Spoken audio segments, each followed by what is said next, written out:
안녕하세요. 밀리터리 히어로즈 이상훈 변호사. 김태룡 변호사입니다.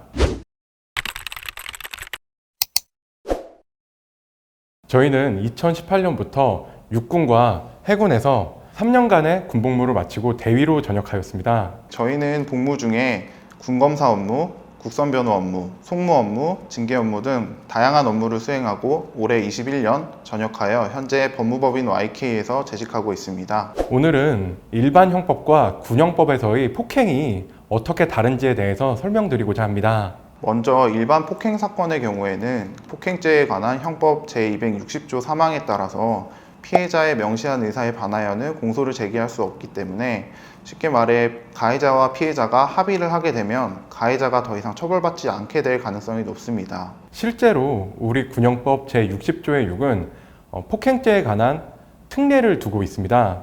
그 특례의 내용은 군사기지, 군사시설, 군용항공기, 그리고 군용에 공하는 함선에서 벌어진 폭행에 대해서는 합의가 있다고 하더라도 가해자를 처벌할 수 있다는 규정을 두고 있다는 것입니다. 그런데 우리 군사기지법은 이러한 군사기지를 굉장히 넓게 보고 있기 때문에 문제가 있습니다. 영내 PX 아니면 BOQ 혹은 식당에서도 앞서 말한 폭행죄에 대한 특례가 적용될 수 있다는 문제가 벌어진 것입니다. 쉽게 말해 소위 영내 폭행의 경우 피해자와 가해자가 합의를 하였더라도 가해자가 처벌될 수 있다는 점입니다. 사건을 직접 처리하거나 실제 변호사로서 사건을 수행해 보면 이러한 점을 모르는 분들이 꽤 많았습니다. 군의 기강을 보호해야 한다는 목적, 그리고 군 내에서 어떤 사건이 덮이면 안 된다는 목적으로 이러한 특례를 두고 있다는 것은 모두 이해합니다. 그러나 일반 형법의 규정을 생각하고 안일하게 대응하는 바람에 곤혹을 겪는 사람이 많은 것 또한 사실입니다. 뿐만 아니라 상관에 해당하는 자를 폭행한다든지